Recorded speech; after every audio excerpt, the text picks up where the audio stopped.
My name is Paul Shelley, and welcome to the AstroHistorian.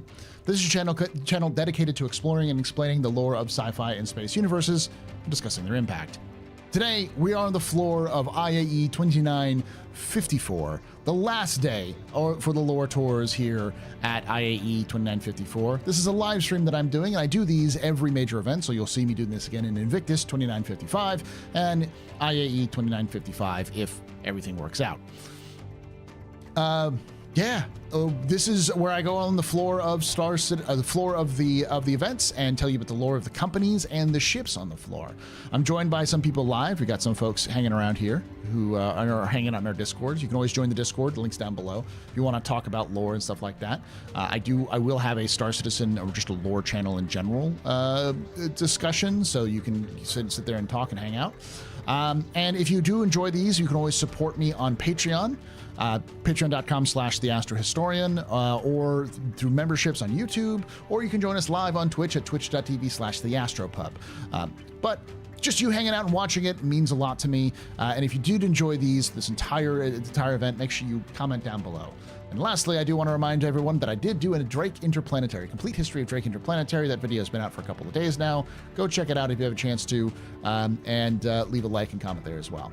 So let's get started with Anvil Aerospace.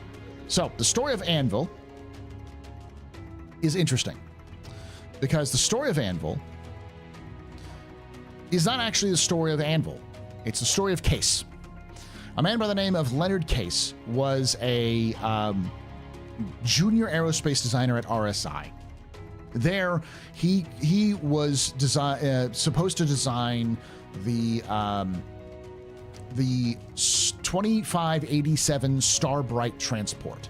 Now, the 2587 Starbright transport is what would eventually become the Aurora. Now, the Starbright was a separate ship, but the design features that went into the Starbright eventually inspired the creation of the Aurora. Now, this is an important time to notice because it's 2587. So this is the Meser era.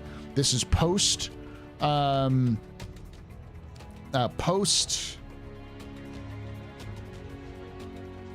trying to think about the top of my head. This is post First Tevarin War, pre Second Tevarin War.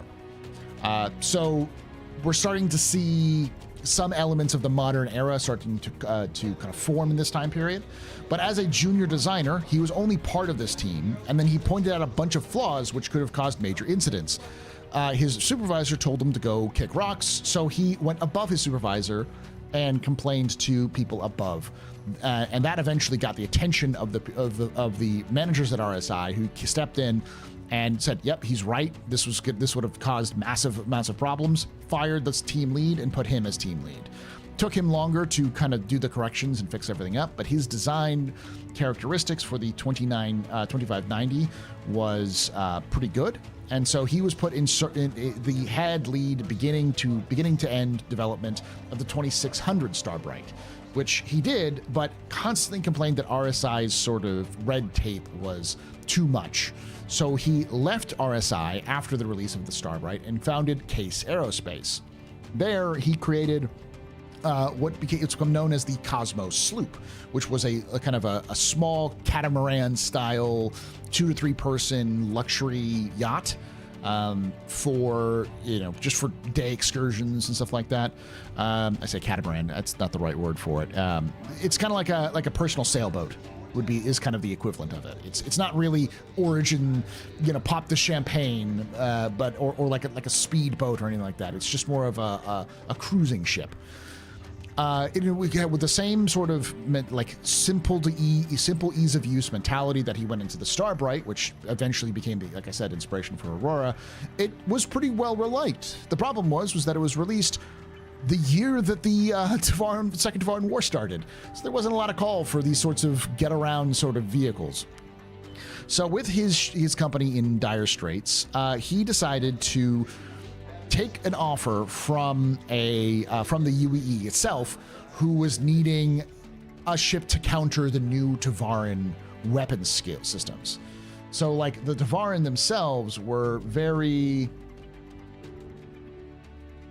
They were very advanced. We already knew this from, if you've been following me for a long time, you know how they kind of had a technological advantage in the First Tevarin War that sort of fell apart in the Second Tevarin War, but still they had developed what was called the Phalanx Shield, which was the shield that could link up with other shields and also was super, super tough and easily to be, you could like maneuver it to face oncoming fire. So it wasn't as a good overall shield, but it had the ability of pooling energy shields in a certain direction so you could protect yourself from any side, especially with a talented designer or a talented engineer. And these ships that were being utilizing these new shields were the bane of the UAE. So they needed something to counter these ships. And that's when Case stepped in. Case eventually developed the Hurricane. The Hurricane, which was very effective.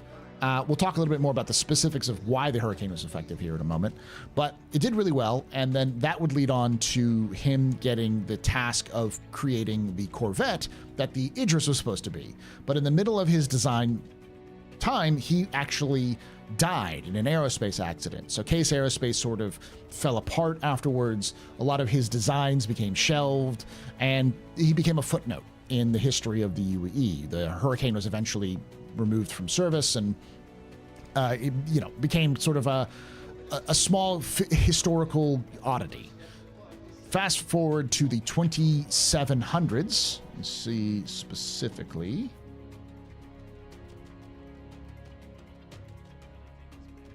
Through my notes. 2742. In 2742, a man by the name of Jude J. Harris Arnold, or J. Harris Arnold, was born in 2742, the only son of Pax Harris and Nagalpi Arnold, who were real estate moguls on Terra. So he was born and raised on Terra. My theory is it was the city of Novikiev, because in Novikiev is where he would eventually set up Anvil Aerospace itself. But Arnold got his start actually working at Aegis, working for Project Monitor. It's heavily implied that he was one of the main designers. Being a junior designer, he was still one of the main designers behind the Hammerhead. His version of the Hammerhead never made it past quantum issues because it overheated too much. But he kept trying to go to his Aegis heads to say, hey, where can I go wrong? Where can I improve? And none of them gave him the feedback he wanted to. So he turned to his favorite ship designer, a ship designer he discovered while he was in college in 2770.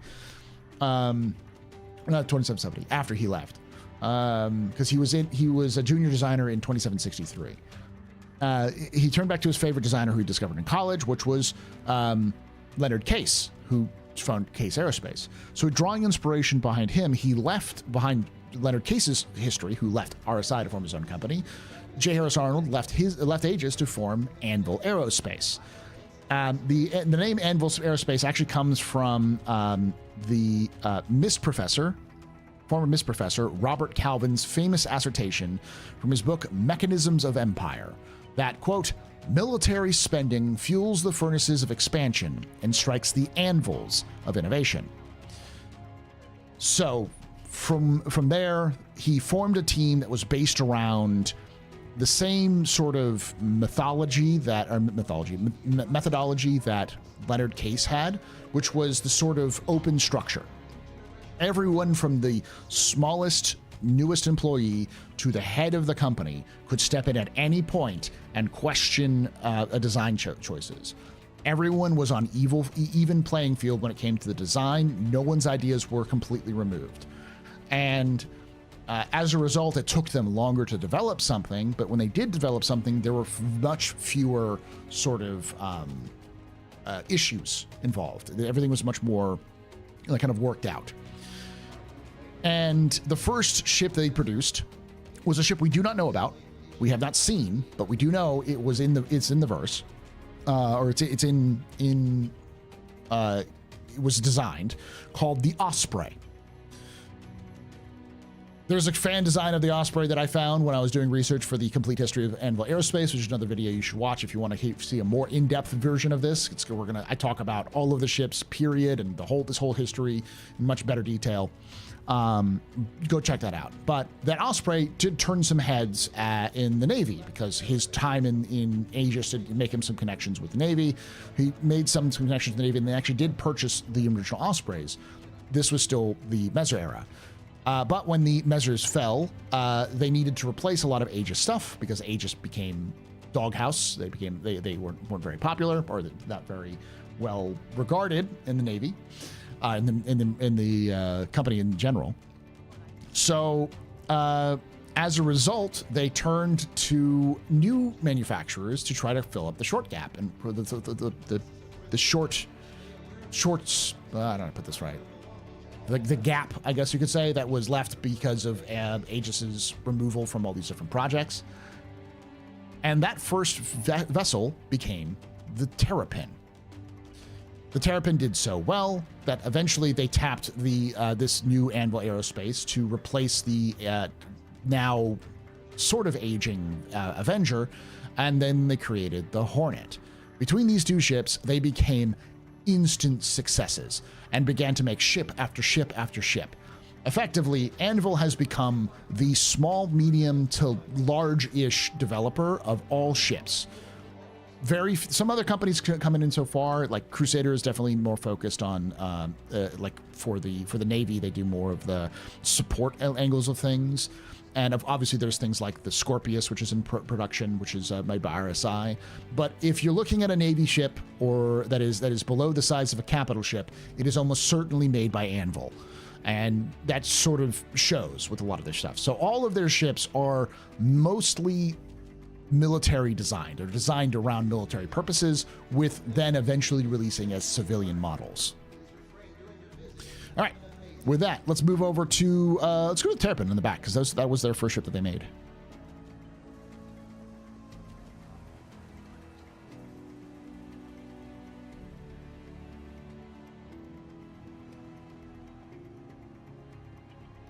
So,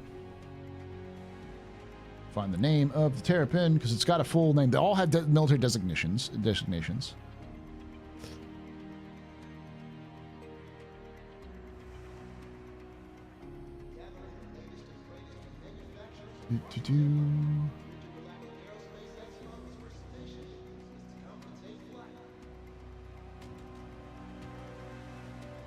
Okay, the U4A3. This was designed by engineer Allegra Wilsing. This was designed because of the budget shortcuts of the UAE Navy during the 29th century.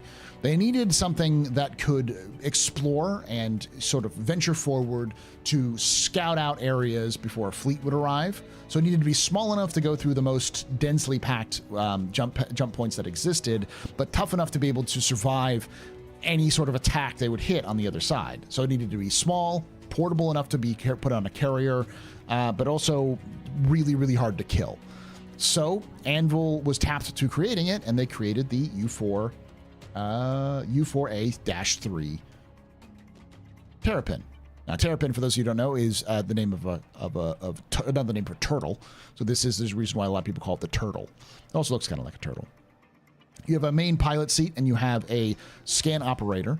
And the thing about this, and this is what kind of show you what one of the features of Anvil ships is.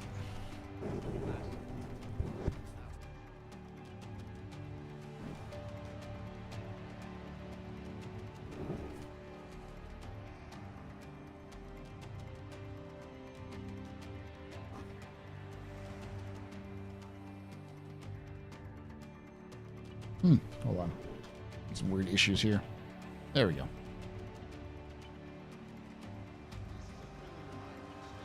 So if you look at the top here,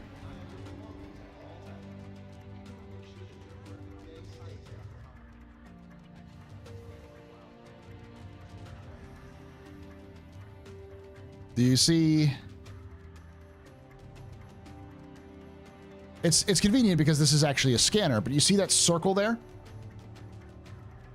That circle is on every single Anvil ship. And the front of the ship is always pointed like an arrow. In fact, you can kind of see the Anvil logo right there. All of their ships are designed like the Anvil logo. Circle, the broken circle signet is what it's called. So its core is always a circle. That is the design language that was created by Case himself. And J. Harris Arnold sort of copied and has evolved since then. So yeah, Space Wedge is effectively what all of their ships are, and this is, you can sort of start to see that with this. Even though this is a box, you still have that little triangle point forward with the center, the circle in the center. Now, the thing about the Terrapin that made it really popular was that it was somewhat stealthy. These panels right here, they actually go down during flight, and when you collapse them during flight, what's under here is actually the cooling system. They found out that by putting these armored panels over the cooling systems, the ship would overheat. But because it would overheat, it would also, what it would do is it would retain the heat, and the panels would keep the heat inside the ship, so it wouldn't radiate out. As a result, it's very difficult to see a fully kind of closed off Terrapin on infrared signatures, which made it somewhat stealthy. So it allowed it to have a lower stealth, somewhat of a stealth signature, while also being tough and like maneuverable with its VTOLs like this. It was so popular with its pilots that many of the first versions that would end up being in Navy surplus were purchased by former pilots of the Terrapin. And that's really what got the Terrapin sort of famous in the UAE. Now, they did make different versions of them. They did, the one that we haven't seen yet is a dropship version, which is actually favored by the Marines because of this sort of tough but semi-stealthy kind of vibe to it.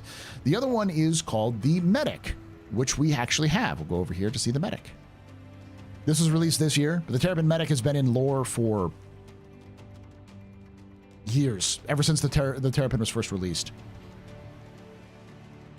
So the thing that makes the Medic stand out compared to its competition is that it actually has a slightly larger bed. This is a size 2 med bed, auto dock. So it has slightly better ability to heal people than most other ships of its size. A ship the size mostly does tier 3. This is tier 2. It does have a seat, which was added later, but and then of course it has this nice seal, so you have an airlock so that the pilot doesn't get contaminated with everything. I think these are also supposed to be anti-contamination things, but yeah, it's a conversion of the Terrapin to function as a combat medic. You can basically fly in, pull somebody out of a war zone, get them inside to heal them and get them out. And as a result, it's been pretty favored by search and rescue, especially in dangerous locations. So once they did the Terrapin, the next thing they were tasked with doing was replacing the Avenger as a frontline fighter. And that came with this, the Hornet. The F-7A Mark I, which this is a Mark II of, was released in I think 2800.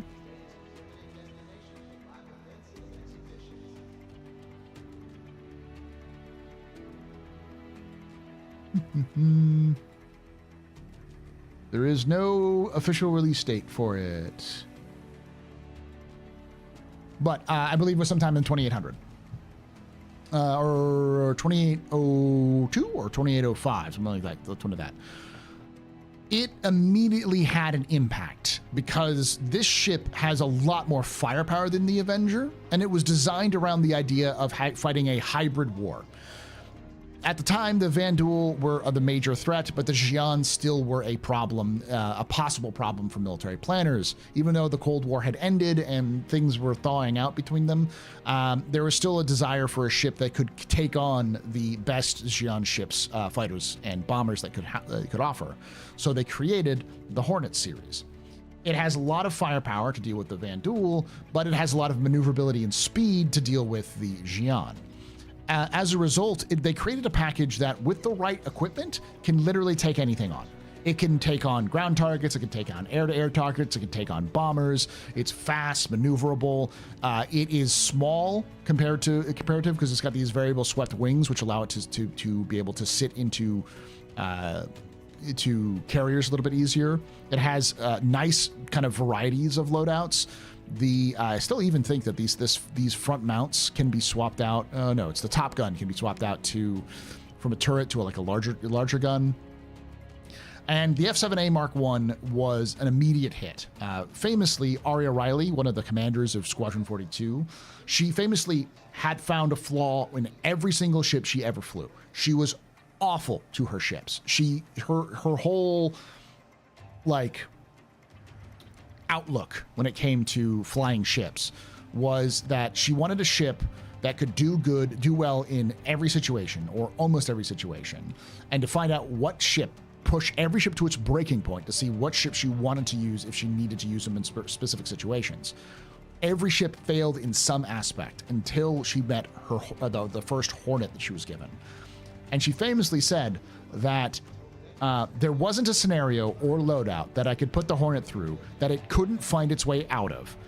Like the damn ship was doomed to succeed. And as a result, she ended up using the Hornet, being one of the first real sort of advocates for the Hornet in military service. Her Hornet loadout, her Hornet was famously called Wildfire because that was her sort of nickname. And there was even a version of the Hornet called the Wildfire that was released with the Masters of Flight series, which we talked about way back with the Aegis lineup, which is the one of them. I don't think it's available on the floor though, but yeah, that's this one. All right. Then we have, unless this is the Wildfire and I'm an idiot. Oh, the Ghost. Let's go over to the F-7C first on this in the back.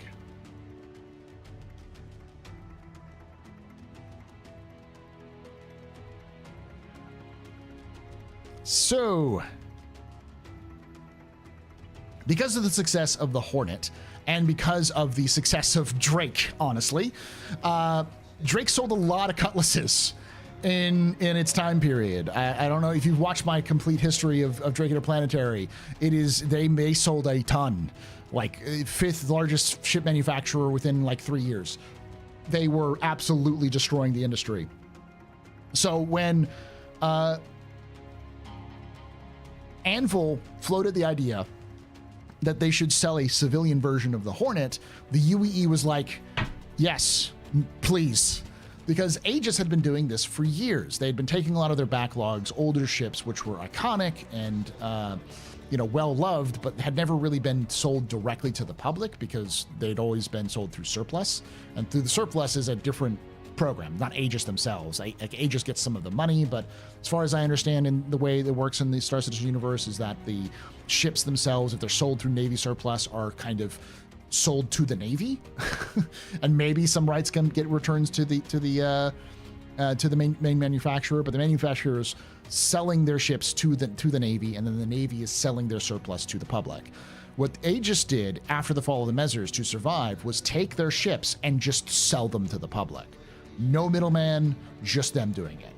And they did really well. And when Drake came in and then absolutely blew sails out of the water because of the rise in crime that had been happening throughout the 29th century, there was another spike of crime in the early 29th century, and this was the sort of impetus for Anvil to go, we should sell the Hornet.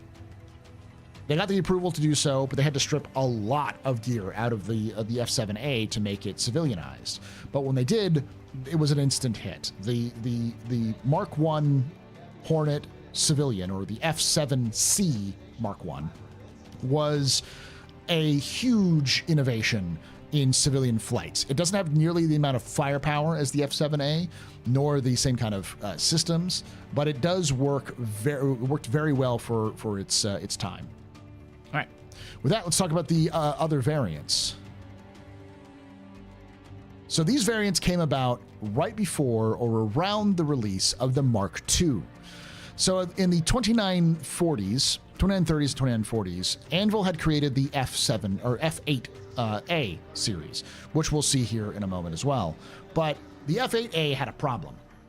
It was very good at fighting the Vanduul. That was about it. It was a very good ship. It did what it needed to do, but as a result, it didn't have that sort of take-all-comers design that the Hornet did. So when they were developing a replacement for the Hornet, they decided that they had a lot of parts laid around. Could they take the Hornet and improve the Hornet in some way to give it a more an edge, to try to give the advantages, the stuff they'd learned since they created the first Hornet? And so they created the Mark II Hornet. And in the process of making the Mark II Hornet, they realized they could take the civilian Hornets and sort of beef them up to make variants of them that would be very specific, especially since there had been a lot of call for very specific variants of the Hornet by the general public. So this was one of them, the F7CR. Yep. Tracker. The Tracker was released first, I believe, of the variants. I think all the variants were released pretty much concurrently. But the Tracker was designed to be an AWACS.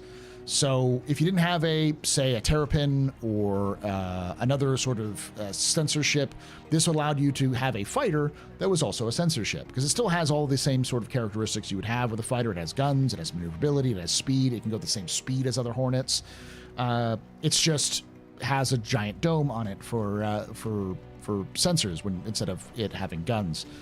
So it has a little bit upgraded capacity.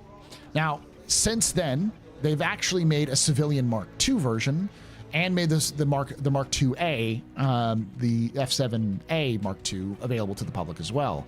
So alongside the release of the civilian Mark II version, they've released just this IAE, the Mark II version of the Tracker and the Ghost.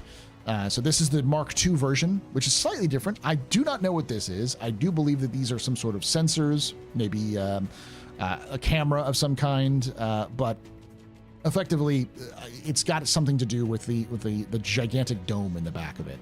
So, all right, with that, let's move on to the Ghost.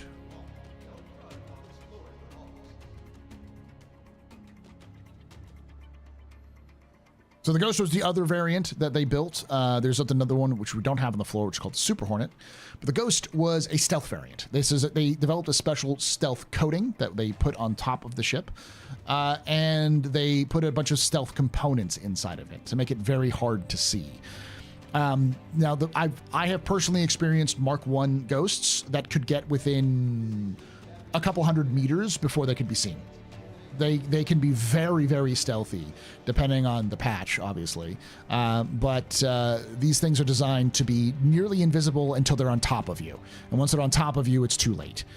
So that's its main. These are sort of like ambush fighters. All right, with that, let's move on to Hall 3.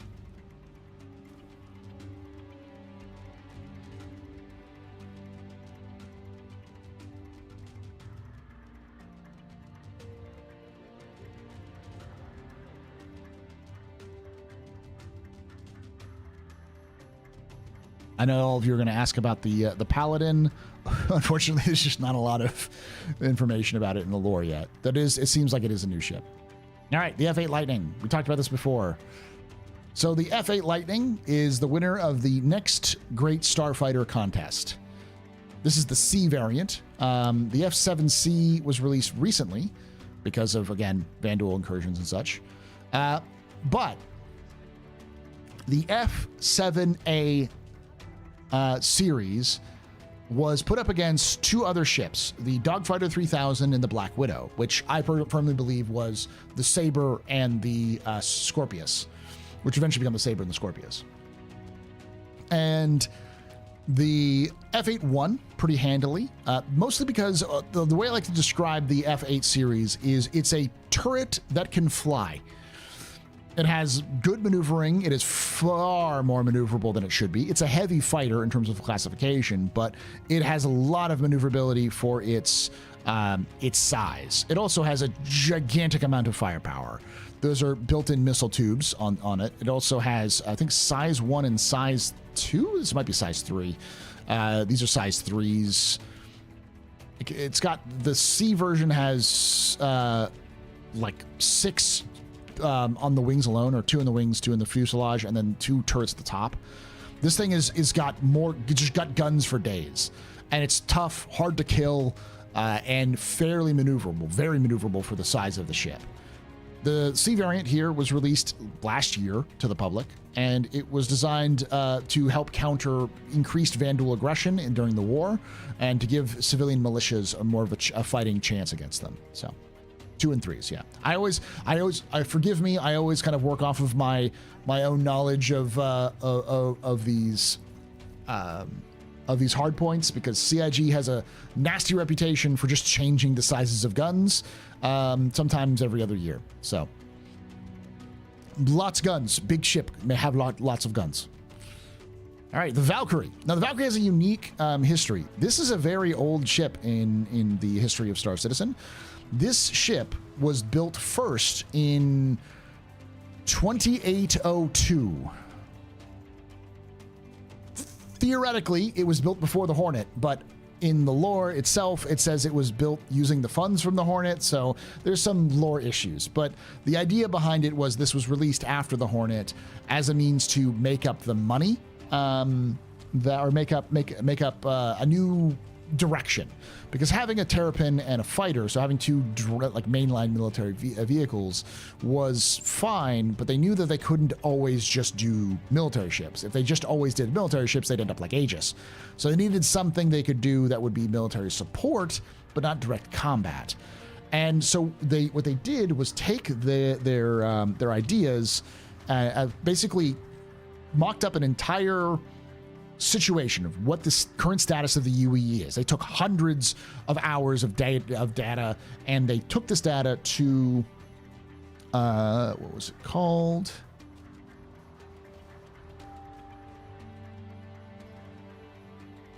The Levendosk Institute on Terra, and they fed all this information into the Levendosk's powerful supercomputer, basically a legal AI, because AI is illegal in Star Citizen. Not that you can't, like, AI can't exist, it's illegal. No, it's more like if you build an AI, it is likely to go crazy and kill everybody, even sentient AI, which does exist in Star Citizen.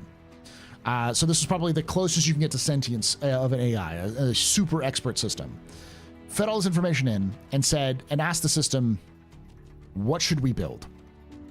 And it came up with a couple of different responses. Obviously, a lot of the things were obvious. There's going to be more fighting, so more combat ships, because the Vandal are obviously going to be aggressive, and the UAE wants to kick the Vandal out of the human-held systems, and so on. But the actual response they saw was, there is no transport. You see, unbeknownst to Anvil, an entire system was created, or entire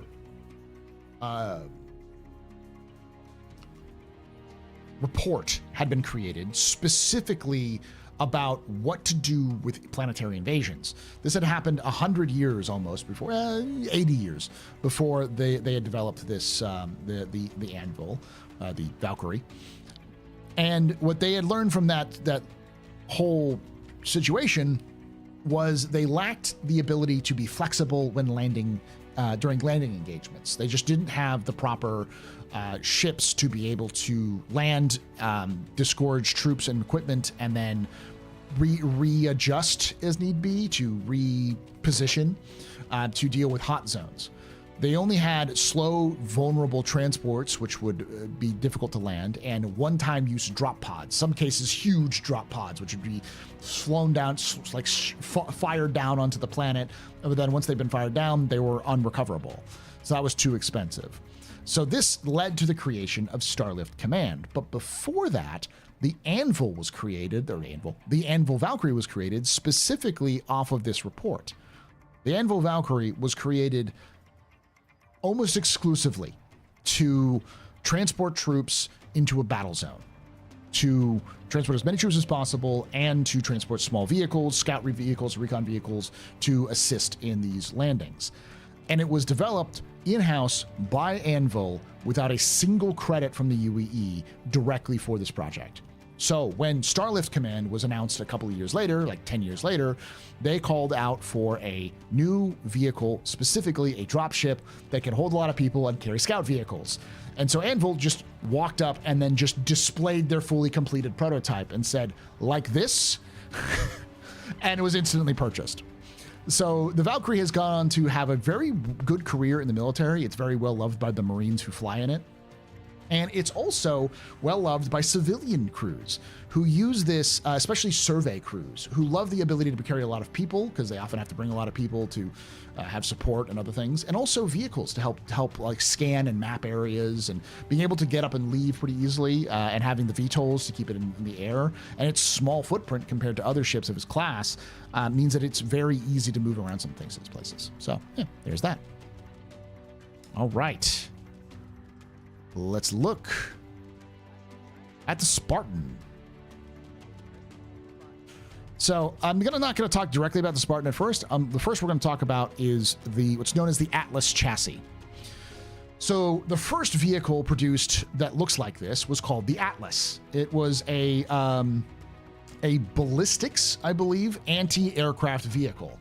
It was developed specifically because of the lack of Tubral land systems vehicles. Tubral land systems had gone out of business around this time. And when the UAE needed a land vehicle to help with anti-air support, there was no companies left that built ground vehicles. So Anvil stepped forward and decided to take on that contract, creating the Atlas. The Atlas was very effective, but it was also a little too weak, so it was eventually kind of rotated out. But in response, the UAE still said, hey, we still love this, but we need something that like this that can also carry missiles. So they took the platform that they developed, the chassis of it, removed the back half here, this half, and replaced it with torpedoes and some size 5 missiles, which I think are technically torpedoes, and a bunch of missiles to create a missile defense, air defense system, which was called the Ballista. Since then, over the last several years, we've had multiple versions of it come out, and a lot of these versions end up in civilian care. The Spartan is one of the more recent versions, built in the 2940s, I believe. Don't quote me on this one. But it was developed as a troop transport version. So if you look inside, we have the front cabin here, which has still got the cabin, but it's got some guns here.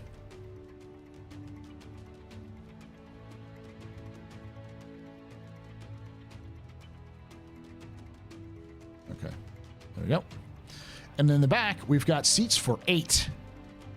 Yeah, 8 fully armored soldiers. With the in-betweens here are places where you can put your rifles. 8 or 10? Yeah, 8. 4 on each side. Plus the pilot. So 9 total that can operate this. The pilot also has, or the driver also has, access to these top-mounted chain guns for infantry support. So this is the closest we have currently to an infantry fighting vehicle, but it's also really big. Difficult to move. Like the Valkyrie, I don't think can actually carry one of these. So, all right, let's move on to the next set of planes and ships and ground vehicles.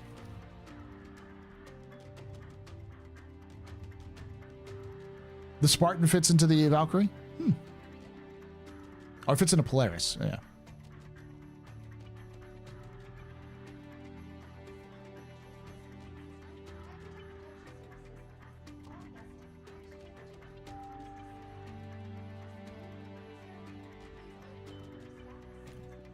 Yeah, what do we have here? Aha! Let's talk about the Hurricane.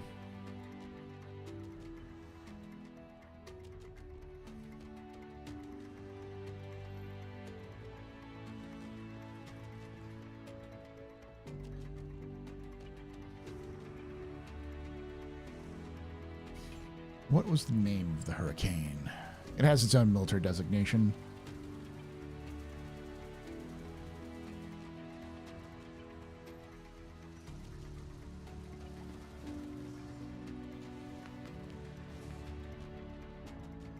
The A4A. The A4A Hurricane. Now, this is an interesting thing. This was actually built originally by Leonard Case, not J. Harris Arnold. And you can actually see the same sort of... let me go forward. And there's the circle. You see the circle and the point? All Anvil ships have a circle and a point. Circular center, core, and a tapering off to a point at the top. So, the Hurricane was developed specifically through observations of another craft, a Tavaran craft known as the Jackal. So the Jackal was a two-person fighter that was kind of like a defensive version of the Hurricane. It had some guns that were operated by the pilot, and the pilot focused on flying and piloting, but it also had an engineer whose sole job was to point the shields and maintain the ship. This allowed for the vehicle to survive withering amounts of firepower because it had a dedicated shield operator to maneuver the shield to the different locations to protect the pilot while the pilot just focused on it. Meaning that a ship like the Gladius would struggle to bring it down because it would require a lot more Gladius firepower to bring down more than two, I should say, to bring down a single Jackal, which means that you had to, 2, 3, 4 to 1 advantage if you had multiple Jackals against, say, a Gladius. So, in order to counter this and also the larger ships, Case decided to take that idea, steal it, and then create an offensive version, a aggressive version of the Jackal, which became, with his own stylings, which became the Hurricane. The main focus was the idea that you could use the gunner in the back to hit a target at multiple locations. So as long as the Hurricane is moving, the turret gunner can, moving fast enough, the turret gunner can track a target and hit areas where the shields are not pointing, thus circumventing that shield-facing issue. And if you have a flight of these coming in at different angles, you could effectively hit a ship at all different angles with multiple flights around it. The problem was that it required a specific training because no pilot had ever flown like this in the UAE. Very few pilots had actually flown. Very few pilots had actually flown a ship with a turret like this in it. Especially fighter pilots didn't know how to use this. So it took some training, but it was very effective against the Tavaran in the Second Tavaran War.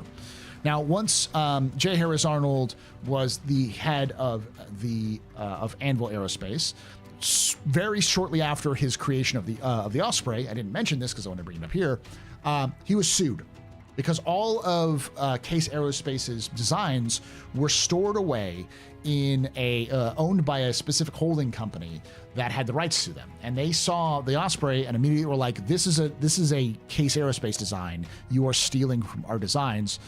You're copyright infringement. You're doing copyright infringement. Cease and desist." So instead of going to court, he just bought the company. Because his parents are rich, so he bought the designs from the company, and as a kind of a final flourish, when in the late 29th century, when the UAE, during the fall of Caliban or after the fall of Caliban, as his own sort of, we gotta defend, defend humanity, he brought back the Hurricane. He had a team update the Hurricane and redesign it for the 29th and 30th centuries, and that's what we have here. So these are ships designed. These are old ships that have been redesigned and kind of upped to the modern standards. You can kind of see that in its sort of lines. It's a lot more sleek than most Anvil designs are today. There's these sort of little cutouts here as well. It looks more similar to something like the Gladius, in my opinion, than it does other ships because it was built around that same time period. All right, with that, let's look at Project. Ooh, what was the name of the project?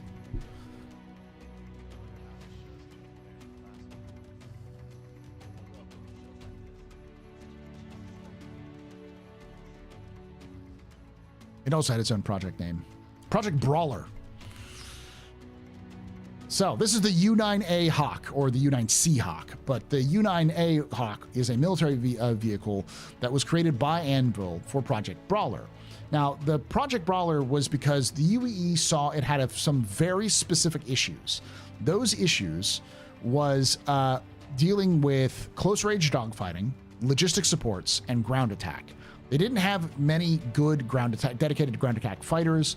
They didn't have any close, like knife fighting range dogfighters, and they didn't have anything for logistics support. So they put Project Brawler out as a call for people to create a ship that could fit these very specific roles. And two companies entered, Aegis Dynamics and Anvil Aerospace. Aegis Dynamics introduced the Aegis Bearcat, which is likely a spin-off of the Gladius, because we know that the Gladius's original name was the Wildcat. But the Bearcat was released in, Bearcat came up against the Hawk, and all accounts, the Bearcat was a superior ship. The Bearcat was better than the Hawk in just about every way. The problem about the Bearcat was that it didn't do all of the things well. It was an amazing close-range dogfighter, but it struggled with ground attack. It wasn't nearly as effective in ground attack. It was a better ship to fly. It was better designed. But the other thing that happened is that this ship is actually a kit bash. This is not an original ship. This is a Hornet. I am not even kidding you. They took Hornet parts and slapped them together and made the Hawk. So a lot of these things are pieces from the F7C Hornet that have been redesigned and kind of molded to fit on a new frame. You can see these wings have a very similar shape to them. All of this. So, did they actually replace the back fully now? They have. Interesting.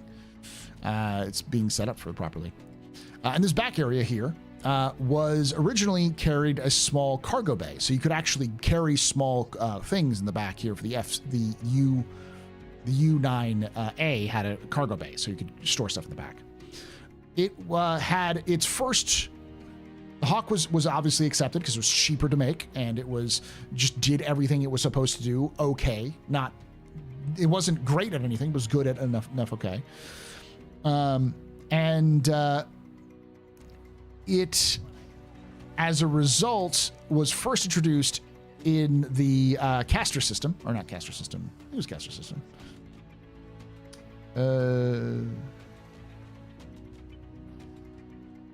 It's the same system as Low. I think it's caster. Low and New Junction, and it was used by the Navy to deal with the problems they were having at the time. Now, the problems they were having at the time were very specific, and effectively, when the Navy was developing the Project Brawler, it was for these specific problems they was having. So the Hawk was introduced to deal with outlaws in this system, and it did exactly what it was supposed to do. It was a good close-range dogfighter. It was a good ground attack fighter. It was good logistical support. And it was so effective at its job that the outlaws just avoided it. So instead of going in for close range dogfighting, they would stay away. They would try to engage in long range dogfighting. Instead of staying on the ground, they'd just leave the ground. They'd go to like asteroids and use the asteroids as bases. And instead of they'd stop attacking logistical trains because they know that one of those is going to be a Hawk and it was always going to attack them. So they managed to solve the problem by making the Hawk basically pointless. It just wasn't as good. So as a result, the Hawk has really not seen a ton of use in the military. But the things that made it sort of okay for the military made it great for bounty hunters. And so the U9C Hawk, which is what we have here, was developed specifically with bounty hunters in mind. With this back section that is actually technically a hit the button. Because I don't think you can get into it anymore. This is designed to hold a cryopod, so a containment pod for prisoners. So you can carry a single containment pod here, kind of pops in, throws it all the way in.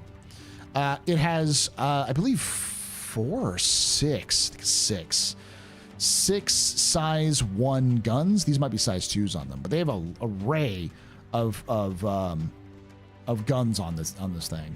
All smaller scale, but they have a lot of punch to them. And there's also 2 variants in lore, which we have yet to see, which are civilian variants, which might get their own stuff, which is called the U9C Direhawk and the U9C Shadowhawk. The Shadowhawk takes some of the stealth painting coating that probably was developed for the Ghost program to attach to this ship to make it a stealth version. And I think it also removes some of the guns. And then the Direhawk adds an additional 2 size 1 guns to the thing to make it a 8-gunned ship. The Shadowhawk was in possibility, but they were leaning towards the Direhawk eventually coming out. And as I've said many times before, a lot of these sorts of programs, you'll hear me say like, oh, there's these variants that exist. That's because somebody at CIG, probably somebody in CIG's design team said, I want to do this variant of this ship. So it was more of a, hey, this is what we're looking for in the future, as we can see by the medic being mentioned a long time ago and actually being released today. So, all right, there we go. That is the Hawk. Let's go around here to the Arrow and the Gladiator. Let's start with the Gladiator.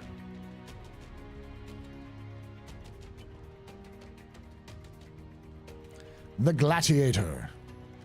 This ship is a scam, a hoax, a hoodwink, a bamboozle. This ship was not designed for what it was eventually used for. It was designed for a system that was itself a scam. A company designed a, let me see what the name of the company is. Let's see if we can pull it up here.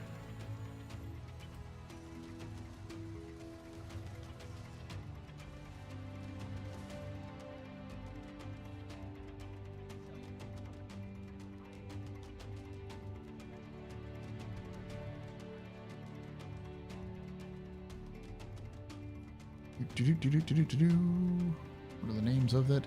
Craig Levine Accelerator. So in 2889, Craig Levine Accelerator came to the UE Navy saying, we have a torpedo which can skip. It is invisible to sensors and can skip through shields. It's just completely ignoring them and destroying a target. It was called the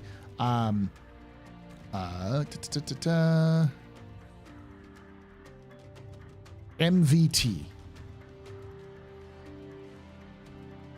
I don't know what it stands for. I think it's multi-vector torpedo is what it's called. So the MVT was a concept that was created and it was pitched to the Navy, and the Navy was just immediately like, yes, sold, we're taking it. But when it came to its technical statistics, technical schematics, it required a ship to guide it on target. So in order for you to actually hit anything with it, you needed someone to basically laze a target really close by to guide it in. Otherwise, it wouldn't be able to function.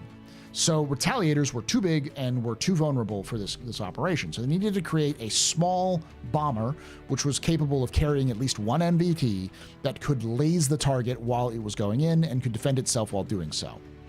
So they created what was known as the T3A Gladiator. So T3A Gladiator was built by Anvil specifically for the MBT project. This top turret area was likely the person who was actually in charge of lasing the turret, lasing the guidance system. And I believe this guidance, this little pokey out bit here, this little antenna, is probably also part of that system that was never removed. Because this is probably some sort of radar scanning system in this nose. It wasn't until after they had already designed and started to build the T3A that the Craig Levine's work was shown as a scam. The first test prototype was just a torpedo with just off-the-shelf parts stuck to it that did nothing. And instead of saying, oh, well, we screwed up, they covered up the whole thing. And did we not talk about the Carrack? We didn't talk about the Carrack. I have to go back upstairs and talk about the Carrack. Because I was remembering, the Carrack is another scam. The result of a scam. A cover-up. So they covered it up and they said, okay, well, we've got this new thing. What are we going to do? So they changed the name of the ship from the T3A Gladiator to the T8A Gladiator and modified the ship to be more of a torpedo bomber, replacing an old Aegis Mark torpedo, which I don't know the name of. It doesn't say it here. But yeah, they marketed it as, hey, we're going to replace an old Aegis ship with this new bomber. And the idea was that it was a bomber that didn't need fighter escort. And so initial releases of the T8A were devastating because the Navy would use these like bombers that didn't need fighter support. So they'd throw them at especially Van Duel targets unescorted. And anybody who knows how bombers work, generally speaking, knows that anytime in history humanity has said, this is a bomber that doesn't need escort. It needed escort. You can't put guns on a thing and then make it work. So pilots got absolutely destroyed in this thing. And as a result, it became a death sentence to be placed in one of these ships. And on top of that, most of the pilots that they put in these were washouts. Were not good pilots. They're pilots that barely passed, but they needed something to do. They needed someplace to go, so they'd stick them in a gladiator. So these became unpopular ships to pilot. And it took years before the Navy realized, all right, we need to figure this out.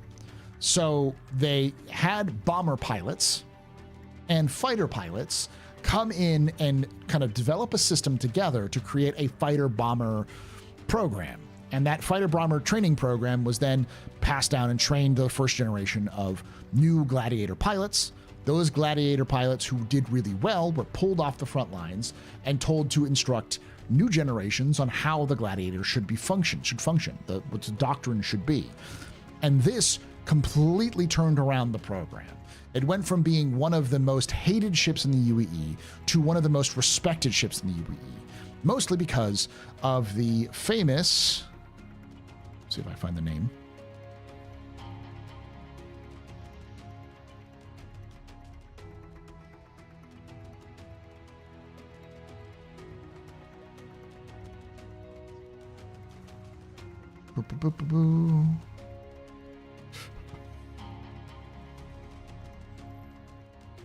They're called the Black Crows. I'm trying to remember their actual fighter, their squadron name.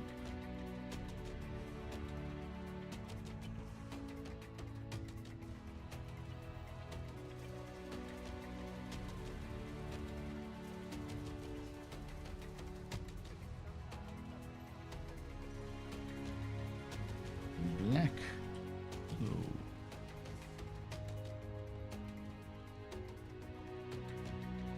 Two. 214.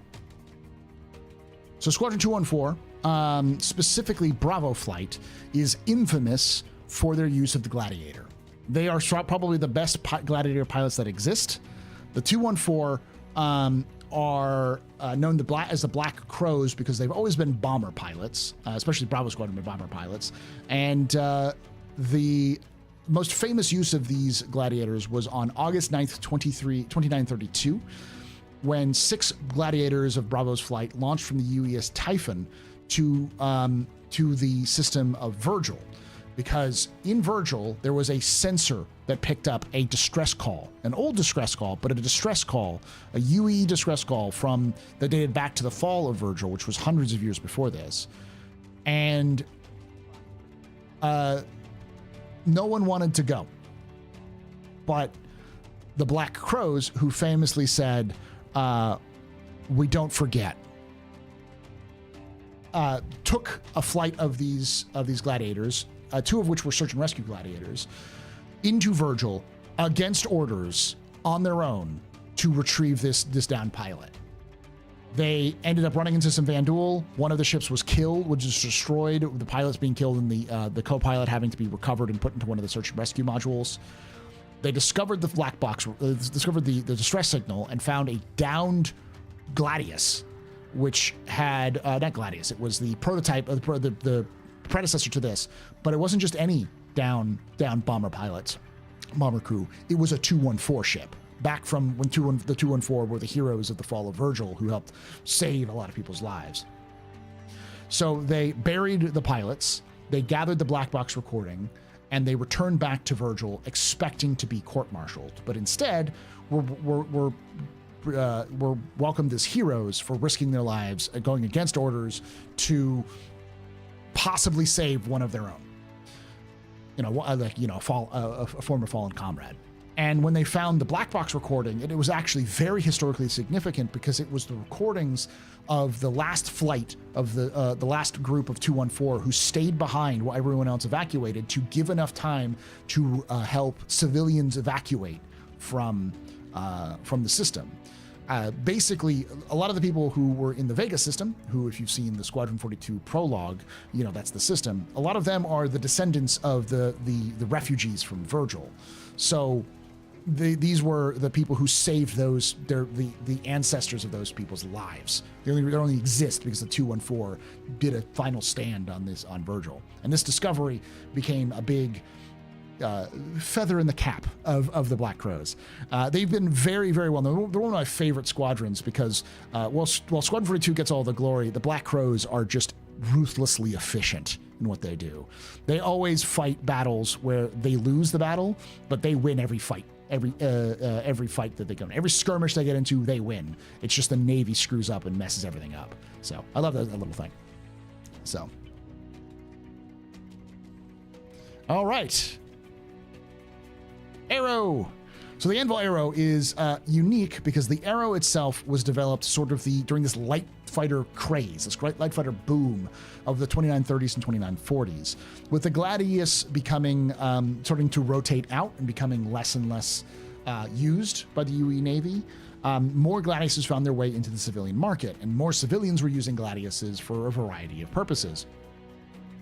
And as a result, there was a call for a replacement to the Gladius, and also for more light fighters to be around. This is when the Buccaneer was developed. This is shortly before, or shortly after, the Buccaneer had been developed and been proving that like sort of interceptors, small light craft were good, were like well received. This was the catalyst for the creation of the Mustang Delta. And the Arrow was developed specifically as a replacement for the Gladius. We don't know if it is still working or if it has replaced the Gladius officially, but it is. We do know it is under the usage of the UE military. They do use it. So the Arrow is designed as a light, easy to store, easy to use fighter. It is incredibly small in its footprint. It is only slightly larger than many of the starter beginner ships that exist, with still a lot of firepower. I believe those top two turrets are size 1s, and these are size 2 or 3s here on the bottom. It has, its wings fold up for carrier configuration. It is a nimble, fast little beast that is very good at what it does. So, all right, let's go talk about these ships here, the Pisces, and then we'll move on to the thing I forgot about, the Carrack, because Carrack's got an interesting story too. So the C8 Pisces is a series of snub ships designed specifically for the Carrack. These ships are designed to act as scouts, so they could go out into smaller wormholes, smaller jump points, and especially like temporary jump points to navigate them and map them out. They also work as kind of away shuttles, where if you don't want to park your Carrack because it does consume a lot of fuel, you can park it in orbit and send a small team, because the seat in here, you go over here and see, there's actually the pilot and 2 seats plus a small amount of cargo for area for cargo. So it's got 2 seats on either side and a pilot seat with, I think, 4 ICU cargo in the back, or a small vehicle. So one of these allows for some of the crew to go down on away missions if need to for exploration. And recently they also released a medic version. This is the C8R Pisces. So the C8R Pisces is like the medical terrapin. It's a small vehicle designed for, emergency rescue on the frontier. It only has a size 3, so it's not a tier 3, I should say, bed. So it's not a huge bed, but it is a functional bed. But they've also seen use as starter ships because they are small and they have about the same sort of characteristics as most starter ships in the verse. So it's good. It's neat. They're like neat little things. Now let's go talk about its mothership, and then we'll head downstairs.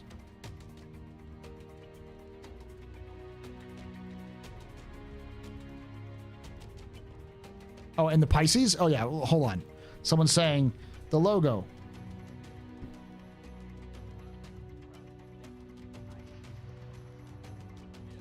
Circle. Circle. Circle point.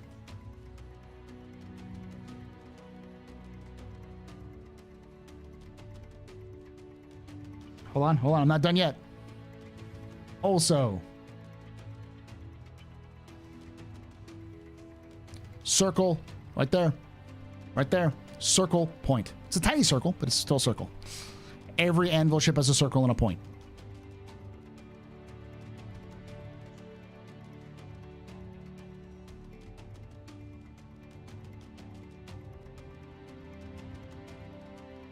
I've heard people call it the broken circle sigil because it's got a circle with a little broken top to the front, or closed circle signet, I think is what it's called. We're just have different names for it. I'd love to hear CIG's name for the for the design, because it's clearly required in all the designs.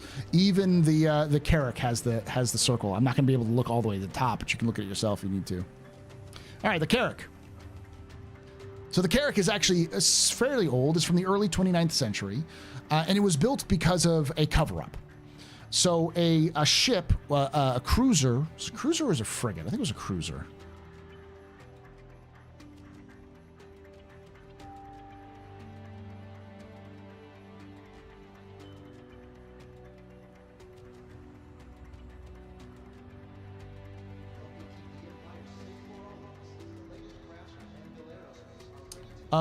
The cruiser Caraway. So the cruiser Caraway was lost with all hands during exploring some asteroids in the Tohil system. And this was a disaster because the ship was not prepared for exploration in any way, shape, or form, and the crew didn't really understand their role, and so the resulting failure caused the cascade event, which killed the entire crew. So, out of embarrassment of their own negligence as the High Command decided to cover up the incident, and there had been a long-running debate about whether there should be military exploration ships specifically built or not, and they just said, we got to do it now. So they did a no-bid contract to Anvil, who then produced the Carrack. The Carrack was actually not known what the heck it was when it first released. It just showed up in the MacArthur Naval Station in 2822, and people thought it was a bomber. People thought it was some sort of like death machine, some secret weapon, and eventually it was discovered, it's just an exploration ship. This ship is designed to be able to go out for long distances and never return. It returned fairly infrequently over long periods of time. The first Carrack, called the UES Carrack. What are they called specifically? I don't think I have all of those. The names. The first Carrack was actually famous for flying all the way out to the Oort cloud in the Killian system, which was, I think it's like 96 or 100 AU, which is bigger than our solar system. So it's this massive. No one had ever been able to go that far out because the Navy was feared that there might be a jump point way out there, which would be a sort of a backdoor into their home system. So they sent the Carrack out there to explore, to try to find any indications of a jump point that existed. It's the only ship to have gone out that far in the Killian system and return, and it found nothing. So it's just kind of, it is what it is sort of situation. From there, it went on to have lots of successes. I did entire videos on this, so feel free to check those out if you want to. But it was eventually released to the public after the Caraway incident was eventually declassified, and the people who were responsible for the cover-up eventually brought to trial. But the Carrack was eventually allowed to go public, and actually there's an official Carrack Day, which is the day it was actually released, that was celebrated because of the amount of hype that was built up around it because of this creation. So, all right, with that, let's move on downstairs to the other ships, the other vehicles. So like a Star Trek Enterprise, yeah, it's kind of like that. But it's a military pathfinder. It's designed for the military use, so.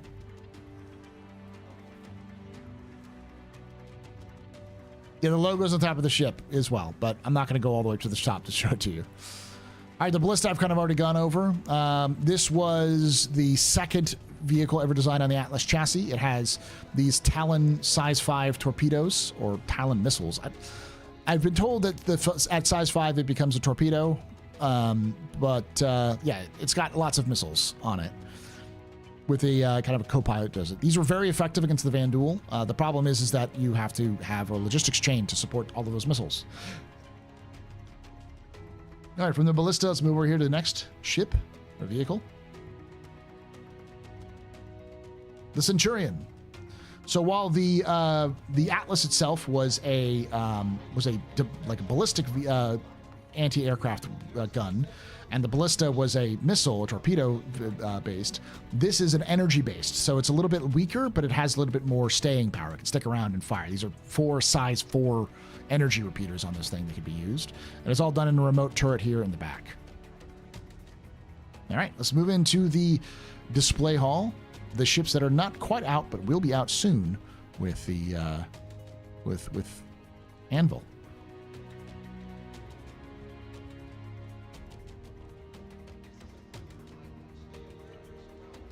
All right, the Crucible. We don't have a lot of information about when the Crucible was originally designed, but it was designed fairly recently is my guess, because there's been a lot of move to try to shore up the logistics chain of the Navy and the UEE in general, because there's a lot of areas which are undeveloped. So the big thing about the Crucible is that this center area, this big area in the front, is actually a hangar bay called the Scarab. The Scarab can be detached, and it has its own limited power ability, so it can actually work on its own as sort of a garage that can repair things. It has automated arms that will do most of the repairs and replacements. But when you detach the Scarab, the actual arms themselves can swing out and be used to repair capital ships or larger ships if need be.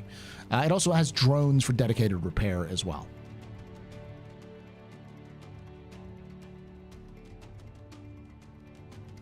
All right. The Legionnaire.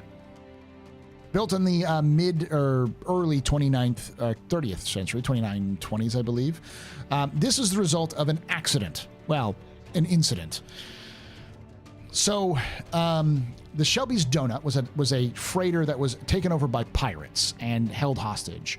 The UEE got a hold of this, and they took 2 civilian shuttles, militarized them, and sent Marines out to go board the Shelby's Donut to recover the ship from the pirates. But in the process, the ship unexpectedly moved and caused many of the Marines to be tossed out into the vacuum of space rather than be bored onto the ship itself. The other Marines were unaware of what was going on. They got caught in the crossfire as the pirates knew what was happening, and the entire Marine boarding team was wiped out, and the 2 shuttles captured. Those shuttles would eventually be reused by the pirates to attack another ship and kill an entire crew, causing more chaos. And this sort of embarrassment by the UEE led to a lot of different ideas that the UEE was spinning, but the main idea came from Anvil, who came up with the idea of the Legionnaire. This is a dedicated boarding craft, and it was very, very effective at what it did. It became very, very, not beloved, but very welcomed for its role. It does have a little telescoping boarding tube that comes out in this area, and it has a space for, I think, 8 troops, as well as a pilot and a co-pilot, and the co-pilot can double as a hacker, an e-warfare specialist who can then break into systems to unlock doors from the inside. There's also breaching charges that you can be placed inside, that they have inside there, as well as an armory that they can use. And some light limited guns as well. But you notice the size itself is actually small enough to fit on most carrier vessels. So it's a small, mobile carrier. Here we go, the Liberator. Now, contrary to popular belief, this is actually not a military vessel, but a civilian vessel. We don't actually know when the Liberator was built first, or what its design inspirations are. But the best way of describing it is it's kind of like a ferry. It can carry some ground vehicles, and it can carry 2 size 2 landing pads. So it has some capabilities of supporting people to land, like vehicles to land on top. But it is generally a moving vehicles and ships across systems with some defenses. Only 1 or 2 people are actually required to fly these. All right. The Paladin. So this is the wrong thing for the Paladin. So I'm not going to even bother with the Paladin. We'll talk about that later. I'll have to do another lore video if you want to know a little bit more about the Paladin. Check out the Astropub live, or the Captain's Table, the Captain's Table podcast, youtube.com/at the Captain's Table podcast, where we'll probably talk about it there as well, or the Inforunners. All right. So we're going to be a very brief Q&A session because I do have to actually maybe like 10 or so minutes because I do actually have to break off and do some other things. But that was Anvil Day. If you did enjoy this, hit that like button, subscribe for more content, and hit the bell icon to be notified when these release. It means a lot to me that you all spent your time here with me this IAE. And if you did enjoy this, make sure you comment down below your favorite Anvil ships, things you'd like to see change with Anvil, any other questions you have about lore, and I'll do my best to answer that. For now, anybody in chat, if you have any questions, let me know.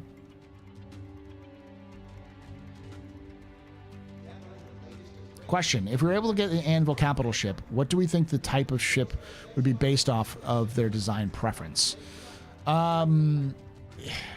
Circles again. Circle arrow.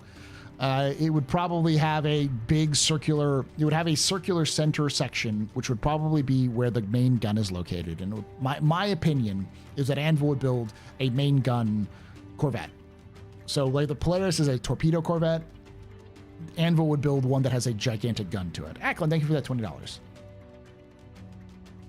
Was that the Crucible? Yeah. And so it'd probably be heavier, less maneuverable than the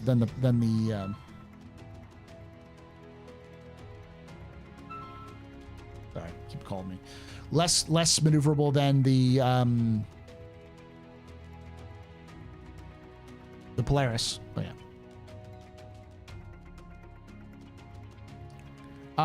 Do you think that we used the wrong holo model for the Paladin on purpose to keep it out of the files? Maybe.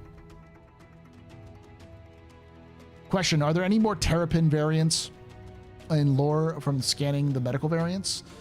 Yes, a dropship variant, which has heavy dropship seats. Perseus that ate its Wheaties. Yes, a Perseus, but with instead of having a couple of big guns, having one big gun, like a size 9 or something like that.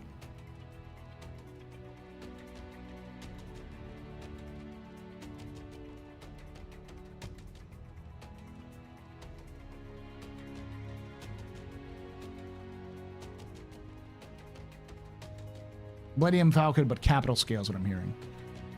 Question: will this new crafting concept influence how the Crucible functions? What do you think? Probably.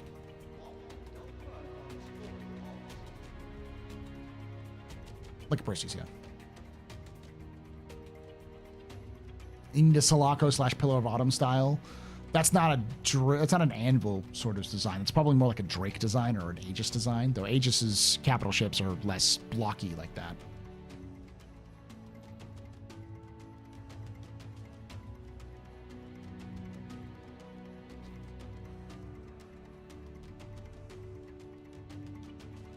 Based off the previous, do you think that the Crucible will be able to craft size 1 or size 2, potentially mobile factory? No, I think it's going to have the same sort of fabricator like the Assault does, where you can craft components. So probably pieces and components rather than full-blown ships and stuff like that. Question: you mentioned Anvil being involved on a planet that deals with capital ships. What was that about? So that's an old. So there's a theory that I have because of the Invictus voice line that happened in one of the Invictuses, which said that Anvil was working with the UE Navy on the next generation of technology in the Killian system.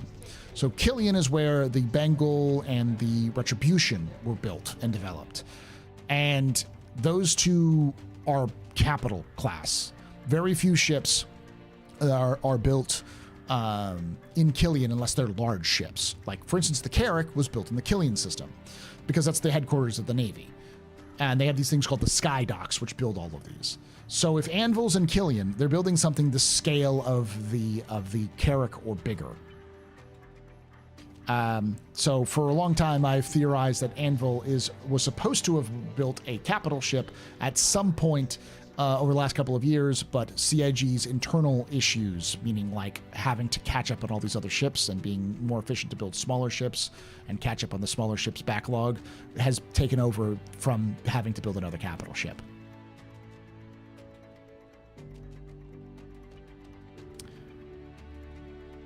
Do you think Crucible will be also be able to build ships from scratch? No, I don't think so.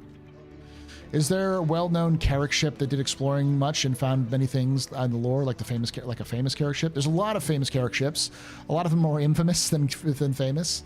Probably the most infamous one is called the Good Queen 12 or the GQ-12. Carracks don't actually have designations. They don't have name designations because they're too small of a ship, which is weird because the Perseus does. So, earlier vessel, I guess. But it's GQ-12. The GQ-12 was a ship that famously disappeared, an early character that famously disappeared along the border with the Xi'an, and then arrived and then showed up again completely intact with many of its supplies still there, abandoned on a moon with the joint moon where human and Xi'an colonists had taken place. I think it's like not Oso, but like something like that. It's a mystery. No one knows what happened to the Good Queen 12, where the crew went, what happened. There's a lot of different theories, but yeah. Question, do you think the Paladin is for in Atmo out or out of Atmo, since it looks like it has VTOLs? I think it's designed for both. It's probably going to be less efficient in Atmo, though. All right, y'all. I'm going to have to wrap this up here because I do have to get going. But thank you for watching. If you have any more questions, again, leave them in the comments below. And like I always say, remember, Ex Historia ad Astra.